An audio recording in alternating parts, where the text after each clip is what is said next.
তাহিরি হুজুর গানে গানে নির্বাচনী প্রচারণা করছে, এমন হুজুরদের দ্বারা ইসলামের কি হবে? আর আপনারা হুজুর বলেন কে ওদেরকে? আর হুজুর শব্দটাকে এক্সপান্স করুন, এটা বাদ দেন, হুজুর বলবেন না, বলে খেজুর, হুজুর না।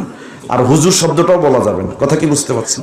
আর এগুলো আলেম নামের, আলেম নামের কি এদেরকে আলেম বলা যাবে না। এই তাহিরি হুজুর বলে একটা সম্মান দিয়েছেন, যদিও হুজুর শব্দটার আসলে অর্থগতভাবে বিশ্লেষণ এবং ব্যাখ্যা করে কারো শব্দের, কারো নামের সাথে ব্যবহার করা ঠিক নয়। কিন্তু যেহেতু আমাদের দেশে স্বীকৃত আছে হুজুর মানে একজন আলেম, ওইগুলোর সাথে এই হুজুর শব্দটা বলা যাবে না। কথা কি বুঝছেন?